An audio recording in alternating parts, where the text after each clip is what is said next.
Olá, graça e paz. Estamos aqui mais uma vez para darmos continuidade às nossas aulas. E hoje nós estamos na segunda aula de livros proféticos e poéticos. E o nosso tema de hoje será os livros proféticos e o profetismo em Israel. Como começou o profetismo, ou seja, o ato de profetizar através dos profetas. No início da história da humanidade, Deus, ele sempre quis se comunicar com o homem face a face, diretamente com o homem. Isto aconteceu com Adão e Eva lá no jardim, e ele tinha prazer em se comunicar com o ser humano. Então, a primeira vontade, o primeiro plano de Deus em se relacionar com o homem foi justamente esse, de falar com o homem frente a frente, sem nenhum tipo de intermediário. Ou seja, Deus falando com o homem face a face. Isso seria até os dias de hoje. Porém, esse contato a qual Deus tinha com o homem lá no Jardim do Éden, ele foi perdido por conta de quê? Por conta do pecado. Então, o pecado, Isaías vai dizer que o pecado e as nossas transgressões fizeram o quê? Fizeram divisões entre Deus e a humanidade, entre Deus e nós. Logo, nós não temos condições de nos aproximarmos de Deus como estava o homem, como estava Adão e Eva lá no Jardim do Éden, na sua forma original. Haja vista que o pecado nos distanciou de Deus. Então, o plano de Deus de falar com o homem sem intermediário foi justamente o quê? Foi justamente quebrado por causa do pecado. Deus, então, ele vai falar com o homem de outra maneira, de outra forma. Aí Deus, então, vai falar com quem? Por intermédio dos patriarcas. Deus vai chamar ou estabelecer os patriarcas para poder, então, ter novamente o contato com seu povo. Agora, os patriarcas seriam responsáveis para poder falar com o povo, sendo o porta-voz, né, de Deus para com o povo, e assim fazer com que o povo retornasse novamente para perto de Deus. Reservando o quê? A lei de Deus, guardando os estatutos de Deus, a palavra de Deus. Isso de uma forma o quê? De uma forma que o homem teria de falar com Deus e, por sua vez, o povo obedeceria então os patriarcas. Vem Moisés, quando Deus fala com ele, leva ele até o Monte Sinai e, a partir de então, entrega a lei para que o povo pudesse se basear, se estabelecer pelas leis. Através da lei, Deus então vai falar com Moisés para instituir os sacerdotes, tá? Instituir o sacerdote através da linhagem de quê? De Arão, que eram os levitas. Então, os levitas seriam o quê? Os responsáveis para poder trazer novamente o povo na presença de Deus, através da santificação, através da comunhão, através dos rituais que existiam, ou seja, o sacrifício que era levado diante do sacerdote, o sumo sacerdote, uma vez por ano, então fazia o sacrifício por si mesmo e também pelo povo.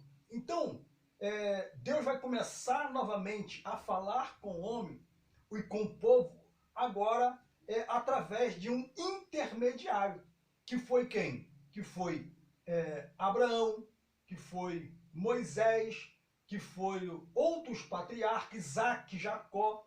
Através desse povo, desses homens, Deus então vai falar com o povo. Mas o plano original de Deus não era usar o quê? Intermediários. Era falar face a face diretamente com Deus. Tá? Então Deus vai estabelecer os patriarcas e, por sua vez, Moisés vai estabelecer, a mão de Deus, os sacerdotes. O sacerdote agora tem a responsabilidade de trazer o povo à presença de Deus, levar a mensagem de Deus diante do povo, para o povo se santificar e o povo se preparar para receber a presença, a graça de Deus, as bênçãos de Deus em suas vidas. Porém, com o passar do tempo, com o passar dos anos, esses mesmos sacerdotes, eles começam então a entrar no campo do profissionalismo. Tá? A maioria dos sacerdotes da época passaram a ser corrompidos, tá? Pela ganância e assim passaram então a falar ou profetizar aquilo que lhe caía bem, tanto para eles quanto para os reis da época que estavam no comando.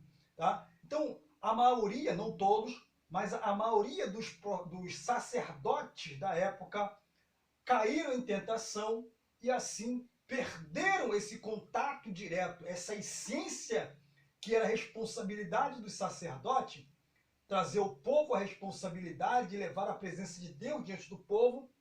Eles são corrompidos e assim afastam-se da presença de Deus. Afastando-se o sacerdote, ou a maioria deles, da presença de Deus, agora o povo estava novamente começando o quê? A voltar às práticas que estavam acostumados a voltar. Se afastaram da presença de Deus, se afastaram da essência a qual Deus havia lhe estabelecido. E aí é nesse momento, quando os sacerdotes se afastam, o responsável pela santidade, pela graça, pela glória de Deus no meio do povo, é nesse momento que Deus então vai fazer o quê? Vai levantar os profetas. Em meio ao caos, em meio à idolatria, ao paganismo, Deus vai levantar esses homens comprometidos com a palavra de Deus. E aí nós vamos ver então aí vários profetas sendo levantados, homens simples, homens de conduta, de caráter humilde, mas cheio da graça, cheio da glória, cheio do Espírito de Deus em suas vidas. E eles vão fazer toda a diferença, tanto na vida do povo, quanto na vida dos reis e também na vida dos sacerdotes. Então os profetas vêm para restabelecer novamente o concerto de Israel e de Judá para com Deus.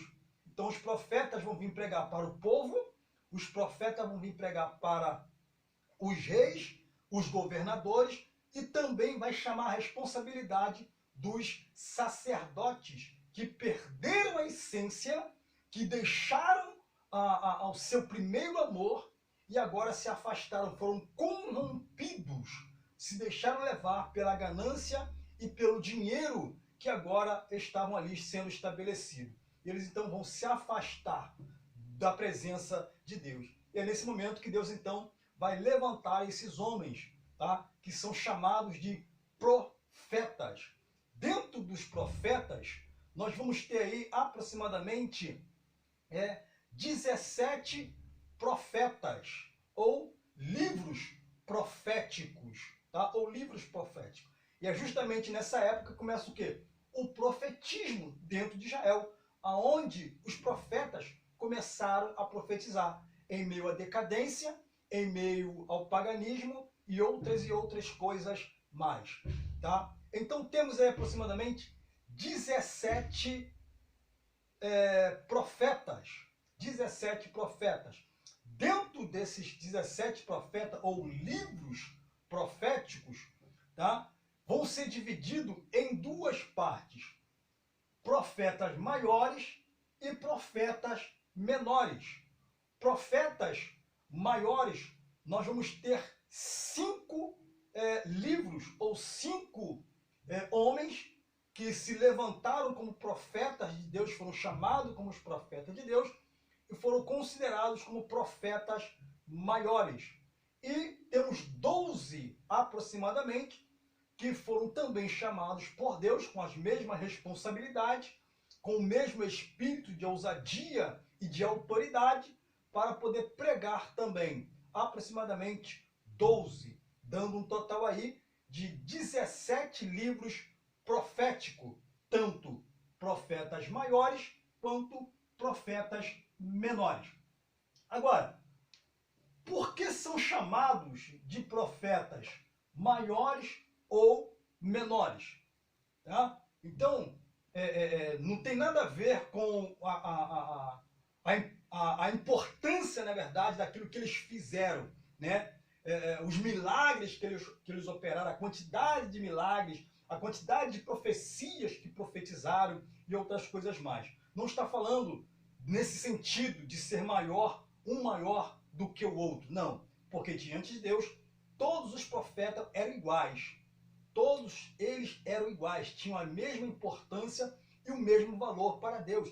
E as suas mensagens, as suas pregações, as suas profecias, elas foram fundamentais para poder trazer transformação, santificação, tanto do povo de Israel, do norte quanto do sul. Trazendo o quê? Arrependimento, trazendo constrangimento, fazendo com que o povo sentisse o seu pecado e o seu pesar e retornasse para Deus.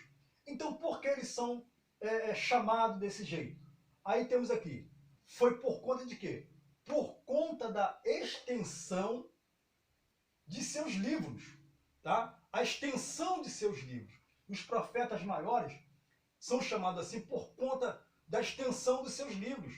Exemplo, se em Daniel, Daniel escreveu 15 livros, vamos botar dessa forma, Naum, tá? Naum ou Amós, eles escreveram 5 livros, tá? Logo, Daniel, ele tem muito mais do que coisas escritas, livros escritos, capítulos escritos, do que Naum, do que Amós. Por isso que eles são considerados como profetas maiores, pela quantidade de escritos que eles escreveram, deixaram registrado. Então, é justamente isso aqui, ó. Por que são chamados de maiores ou menores? Por conta da extensão de seus livros, a quantidade de escritos que deixaram aí registrado para que hoje nós pudéssemos ler, observar, guardar, meditar e praticar também. Porque não adianta só ler, não adianta só ouvir, mas principalmente praticar aquilo que está escrito. Tá? Aí, esses mesmos profetas que foram levantados por Deus, além de profetas, eles também têm outros nomes, ou seja, foram chamados por outros nomes. E quais foram esses nomes? Quais os outros nomes dos profetas, ou que as pessoas chamaram ele em outros livros? Então temos aqui, primeiro, Nabi, né, que era um dos nomes dos profetas, aquele que fala por intermédio de alguém, aquele que representa alguém. Então, o profeta, ele é um mensageiro ou um representante de Deus na terra. Tá? Ele está representando Deus diante do povo, falando aquilo que Deus quer para com o povo. Então, ele é o canal, tá, que Deus vai usar para falar com as pessoas que precisam ouvir. Tanto o povo, tá, quanto os sacerdotes, quanto os governadores e reis daquela época. Então temos aí Nabi, Êxodo, capítulo 7, versículo 1, vidente, tá? Aqueles que tinham visões de Deus. Não estou falando de vidente que a gente vê por aí afora, cartomante, essas coisas, não. Eram videntes, de fato, que tinham visões da parte de Deus. Viam as coisas da maneira que Deus via. Tá? Ou seja, não via apenas o exterior da pessoa, mas via o interior da pessoa também. Então eram chamados de videntes. 1 Samuel, capítulo 9, versículo 9. Também, homens de Deus. Tá? Homem de Deus. 1 Reis, capítulo 13, versículo 4. Quando tem o episódio dos profetas, né? Tanto o profeta Eliseu quanto o profeta Elias, quando passava próximo à casa das mulheres, tá? Essas mulheres lá falavam, ali vai um homem de Deus, vejo que és um homem de Deus. Então, também uma referência, uma característica desses profetas é homem de Deus. Também estamos servo de Deus. 2 Reis, capítulo 17, versículo 23. E também homem de espírito. Tá? Oséias, capítulo 9, versículo 7. Então, essas são o quê? As referências dos outros nomes que esses profetas, representantes de Deus aqui na Terra, têm e que também foram chamados em outros episódios da sua história, em outros momentos da sua vida. Tá? Aí nós temos aqui, tratando de profetas, de mensagens de Deus, seja ela mensagem de arrependimento, quanto mensagem de juízo, tá? Na maioria das vezes, Deus sempre vai trazer uma mensagem, primeiramente de quê? De arrependimento. Por que arrependimento? Porque Deus nunca vai punir alguém antes de avisá-lo. Deus nunca vai lançar um juízo a alguém antes de avisá-lo, tá? Então Deus primeiro avisa para depois lançar o juízo, tá? Então, exemplo, quando Jonas foi até Nínive, a Bíblia, a história vai dizer que Nínive estava em uma situação totalmente deplorável diante de Deus. E Deus vai lá lançar o quê? Através de Jonas? O arrependimento. Tá? Falar para o povo se arrepender, porque senão Deus ia castigar este povo. O povo se arrepende, mas logo depois o povo se dispersa novamente. Aí temos o quê? Quais os profetas que pregaram juízos contra as nações? Existem vários, tá? Mas a maioria deles pregava-se o arrependimento primeiro, e depois Deus então usava novamente esses homens, esses profetas, para poder pregar o juízo. Só que Naum, tá? Naum e Obadias, eles já vão pregar o quê? Eles já vão pregar o juízo de Deus direto. Então a palavra que Deus vai dar a esses homens são palavras de juízo, sem palavras de arrependimento. Por quê? Porque Deus já havia falado. Então Naum vai pregar contra Nínive, ou seja, vai lançar um juízo contra Nínive, porque Nínive já havia sido o quê? Já havia sido alertada, avisada a respeito daquilo que estava passando. E Obadias também vai pregar contra Edrom, ou seja, vai lançar de uma forma direta o juízo de Deus, tá? Então, normalmente, tirando esses dois homens que pregaram uma profecia direta de juízo, Deus sempre vai dar a oportunidade, tá, das nações, das pessoas, de seja lá quem for, de se arrepender. Porque Deus, ele é um Deus justo, ele é um Deus de amor, e é um Deus que gosta de se relacionar com as pessoas. Então o amor de Deus, ele alcança todos, ele busca a todos, independente de qualquer coisa, independente do que a pessoa cometeu no passado, independente do que a pessoa fez no passado. Deus então ele vai dar a oportunidade dessa pessoa se arrepender. Então, Deus vai usar sempre o profeta, primeiro, para trazer mensagem de arrependimento, e pode usar esse profeta também para trazer a mensagem de juízo. Porém, tanto Naum quanto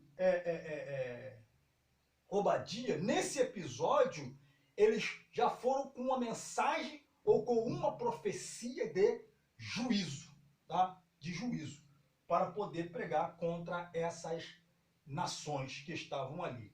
Tá? Então, no modo geral, tá? No modo geral, os profetas maiores e os profetas menores, eles têm as mesmas responsabilidades, eles receberam o mesmo Espírito, eles receberam a mesma capacidade para profetizar contra o povo, para profetizar contra os governadores, reis e também contra os sacerdotes que estavam sendo corrompidos e deixando a sua responsabilidade de lado. Os profetas haviam virado profissionais, tá? Então, eles não precisavam mais orar, eles não precisavam mais buscar, porque se julgavam que já estava pronto, preparado para tudo. Mas a palavra de Deus, ela dizia que em todo tempo, precisava fazer o quê? A alva, né, as vestes, precisava estar limpa. Por isso que uma vez por ano, o sumo sacerdote, ele fazia o quê? Ele oferecia um sacrifício em prol da sua própria vida, como também na vida do povo. E a maioria dos sacerdotes da época já não estava mais o quê? Fazendo sacrifício por si mesmo, porque já se julgava em uma posição tão elevada que não precisava mais jejuar, não precisava mais orar, não precisava mais buscar a Deus. E isto foi deixando o quê? Foi deixando a presença de Deus de lado e acabaram sendo corrompidos com os prazeres que estavam naquela época. Isso não é diferente nos dias de hoje, acontece, tá? Nos dias de hoje, ainda se nós não buscarmos ao Senhor, não estivermos na presença de Deus, também corremos o risco de quê? De perder a essência do Espírito, a presença de Deus, deixamos de ter a palavra profética de fato em nossos lábios. Tá? Vamos deixar de ser profissionais e vamos procurar ser servos de Deus, cheio do Espírito, para que a glória venha e manifeste a vontade de Deus, não a nossa. A vontade de Deus prevaleça, não a vontade dos homens. Que Deus possa te abençoar, que Deus possa cuidar da tua vida, que você cresça na graça e no conhecimento, em nome de Jesus. Amém.